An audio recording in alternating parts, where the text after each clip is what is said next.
Alright, hey guys, I know I already made an episode today of deck building, but I realized that I'm building a deck right now, so I mean, I might as well record it. Somebody asked me in the comments for a giant deck that has the rarity spread that I like to use for free-to-play. So like it's this kind of spread where you have your 2 rares, 2 epics, 1 legendary, 3 common. So this is the fastest way to level up a deck, right? So if you're playing free-to-play, you typically want to have your rarity spread out this way, and the person is talking about they want to play a Prince deck. So I'm trying to build 2 Prince deck variants right now. I'm building Giant Prince and Mega Knight Prince because those are the 2 best into mid-ladder. So this is what I've come up with so far. We've got our 3 commons here, 2 rares, 2 epics, and 1 legendary. I'm thinking about this a lot, right? So Giant Lightning, you can't really play Giant without Lightning. You can play Giant Double Small Spell, but that's just not a good deck. And I want to give the person something that will actually be able to transition to top ladder later on. But, so operating off of a deck that's like Giant Prince, if you're playing Giant Prince right now, you pretty much just had to be playing Giant Prince Lightning. So, I need to operate on something that isn't bait, because you can't play Giant Prince Lightning and bait, because then that's too many things at once. You can only play the XE lines up and there's an Inferno Tower. That really sucks. Okay, well then, you can't play Giant Prince, bait, and control at the same time. You can only really play 2 like ways of winning at once. So that would be control. That would be like giant control or giant bait, but not giant control bait. You can only just do the one. So you absolutely need the lightning. So this is going to have to be a giant control deck instead of a giant bait deck. So the reason why I was looking towards bait actually is because it's usually better to play giant bait into mid ladder than giant control, because you can't really control a mid ladder player. The levels are going to be higher than you. You're never really going to have a positive trade into them. But if you want to be playing a giant variant like this, you just have to be playing lightning, because lightning is so good for the synergy there. Plus, there's a lot of level dependent stuff that happens when you're playing double small spell, and since you've got so many level dependent interactions, I couldn't in good faith like say play double small spell or something like that. So I'm just building the this variant. I'm guessing that X is gonna line up on my tower again. Oh no, it doesn't. Very good. Bomber, XE, Bandits, Inferno Tower, Skellies, God Barrel. Total mid ladder out of this guy, which is actually probably a good test match. I'm going to Lumberjack this because I'm guessing that he's gonna Bandit defend that, and I'd rather have my Prince for defense than my Lumberjack. So yeah, this is looking like it's actually kind of just finished, this deck design actually. So I'm probably just going to play the one match with this deck and start moving on to trying to design the other variant. So, it took me a little while to come to this. I kept trying to play a bunch of different variants of Giant Bait with Lightning, but there just isn't enough space to make Giant Lightning and Giant Bait work at once, so I made Giant Lightning work instead, because Giant Lightning is much better than Giant Bait. I'm going to try at the back because he's letting me have that entire Mega menu for free. I think I'm just going to straight up Lightning this Inferno Tower. No, I'll Bomber first and then Lightning the XE that he plays, because he's going to play an XE with this sometime. He's going to have to if he wants to survive this push anyway. Nothing? Really? I'm going to Prince this lane because he wasted his Skellies now. There's the XE. Lightning that. Oh, he's got E-Wiz. That sucks. Alright. Well then, I actually don't mind if the Lumberjack got targeted first, because the Rage will help out the rest of the push now. He spent 6 for my 5 on the other side there, so it's working out very nicely for me. So you saw there, actually, I guess this might as well just be a Prince guide, since the entire point of this is how to play Prince in mid ladder. But, so you saw there that I played my Prince in the back. The reason why I wanted to do that is because Prince is actually just a really good card. So even if I'm just playing it in the back with no support, not really getting a counter push off of anything, just playing it in the back will almost always force out a nearly neutral trade. Unless I've got Evo Skellies in hand, I gotta arrows that, but it's just game over. Alright, so, if you do decide to play this deck, what I would recommend is, as you get higher on ladder, eventually you take out Gang and replace it with Gob Curse or Zap, because typically giant decks actually play a lot of spells, like maybe even 4 spells, where you could replace the Bomber and Gob Gang with 2 more small spells, like Zap Curse or something. Or maybe even replace the Gang with Curse and not even go with Zap.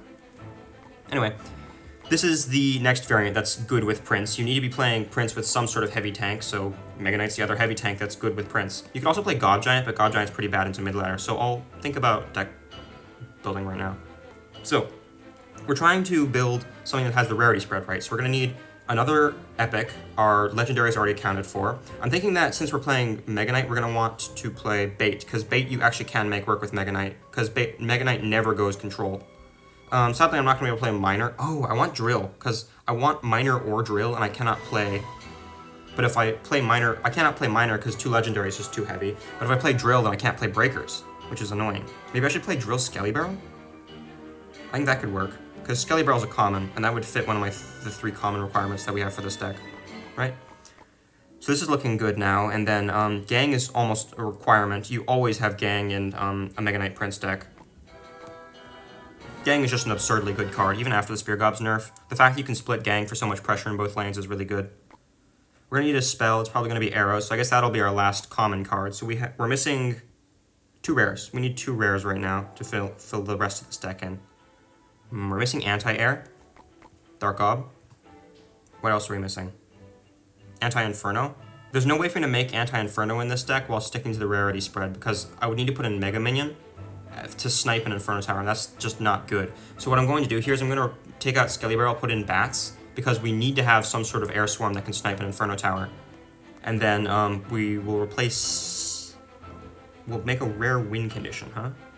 I could play Hog, honestly. Hog is not as bad with Mega Knight as you might think, but Hog Drill is definitely not the synergy.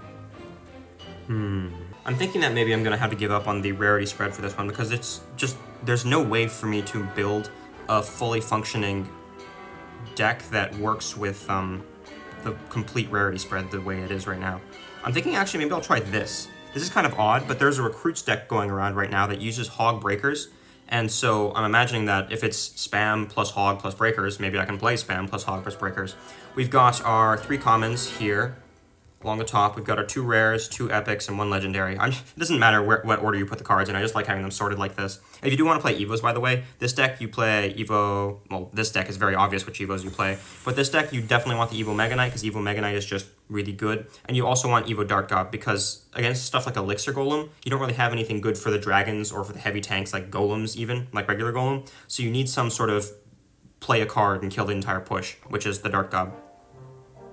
So, I guess I'll try out this deck now. Split Gang. Split Gang is a very good play. I might actually not Split Gang, because that's my only Ground Swarm right now. I'll just Mega Knight the Hog Rider. No matter how well you play a Mega Knight nowadays, it doesn't even full counter a Hog Rider after they nerfed the spawn damage, which is a little bit sad. I think I might Hog behind this, or Bats. Well, I'll have to see what he plays. Mid-ladder, very good. So, I got only mid-ladder games so far. When I was testing off-camera, I was actually facing only real decks, so I'm actually kind of glad to be facing mid-ladder right now. I was kind of hoping that I timed those arrows better so I could hit the skellies that were about to spawn, but I guess I mistimed that. Bandit, Witch, Hog. Probably... Whoa, Hog Bait. Okay. I had a Prince tank for this gang.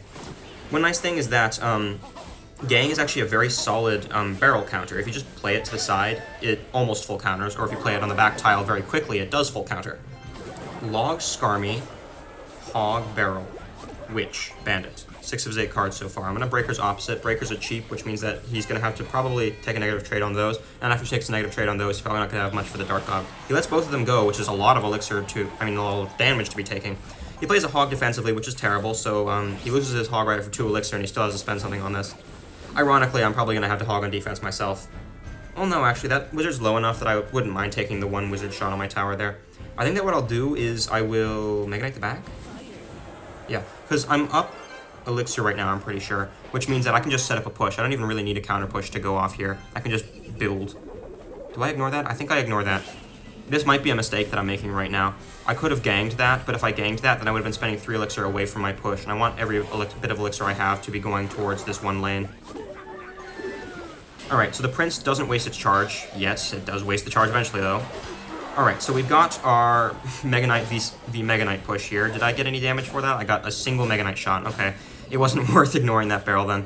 I guess I don't know what I was expecting. I figured that he wasn't going to have Mega Knight, even though it was very much obvious that his deck was going to have Mega Knight in it. I'm going to Bats this. The Hog should pull back enough. I should have pre-arrows that. I think I knew that he had arrows in hand. I just wasn't, thinking clearly. I'm going to gang this, and then just Prince. Prince will full counter the Hog for only 1 shot on the tower there. I'm going to Breakers behind this Prince now, because he's going to want to play something on that. Never mind, he overcommits on the Prince, so he doesn't really have much for the... Okay, never mind, he has more elixir than I thought he did. But not after that, because he let the Wizard go down entirely to just 1 Prince shot. So that Prince got me 5 elixir in an instant there. And since that Prince got me such value, I can go for a Hog the River. Very nice. I'm going to Mega Knight the back. He's got 20 seconds to break through. This is actually looking like it doesn't really have any problems right now. I'll probably play 1 more game with this just to make sure that I hit the nail on the head, but I think that I might have actually just hit the nail straight up on the head for this first design here. Gang also full counters Hog for only 1 hit. He played that way low, so I don't even think I have to respond to the right side there. And Bats full counters the left. Very good. Alright, next deck, I see P.E.K.K.A. Mastery, so if this guy's playing P.E.K.K.A, then this will be a good test of the deck, because, well, I mean, really you just have to be a good P.E.K.K.A player, or you have to be a good Mega Knight player to beat P.E.K.K.A, but, it's also partially deck design, because if your deck is poorly designed, then there's no way that the Mega Knight will beat a P.E.K.K.A player. I had to arrows that, because I didn't want the Brawler to get ahead of my tower there. I don't actually know if I needed the arrows, but, I decided to play them anyway. Skelly's Cage Archers, very odd. Could be Recruit Cycle, or maybe Lumberloon? Knight? Graveyard? It might be Graveyard. I'm gonna Hog because he wasted his cage on my breakers, which is part of the synergy of the Hog breakers thing, because you can only play your building on either the Hog or the breakers, not both. I'm gonna Dark Orb low for this because that'll kill the Knight, and then I'm gonna block the bridge here because I don't want the Brawler tanking for the Loon there. Dark Orb might come back to help. It does not. Okay. Well, I don't really get much of a counter push out of this because Brawler actually does a crazy amount of DPS. But because of that one bat tanking for the Prince, he had to spend a whole night on that. Kind of funny. Alright, so I think that I split breakers because he's going to have to play some funny business on this. I'm actually going to hover arrows for archers. No, I didn't get them down in time. Even if I had played them as soon as I saw the archers, it wouldn't have gotten down. I had to pre-arrows for that. I think I Mega Knight this because that'll go back for the miner. If he played a back miner, then I would have just ganged, or I think, yeah, if he played a back miner, I would have just ganged. I want to see what he's going to play for this.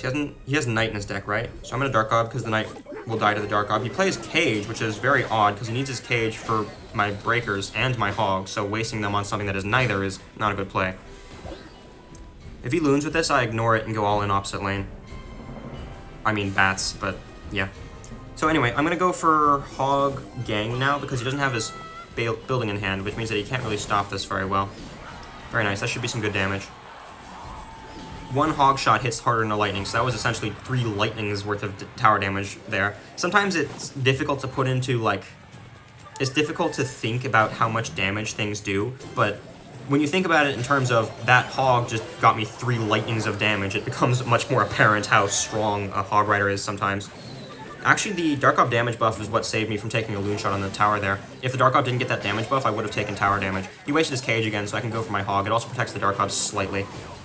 Alright, I'm going to Mega Knight the back now because he overspent on that Hog Rider there. He spent 5 elixir, so it was a negative trade on top of taking damage, which means that I can start setting up right now. You notice he still hasn't played anything since his last card that he played because he was down so much elixir. He's trying to tower trade me, which is actually a smart play because there's no way he can defend right now, so he kind of just needs to make sure that he gets a tower in return for it. But because of that Dark Orb damage buff, he doesn't get anything in return for losing a tower, so that's just game. Well, there we go. So I'd say that these are the 2 decks that you'd want to...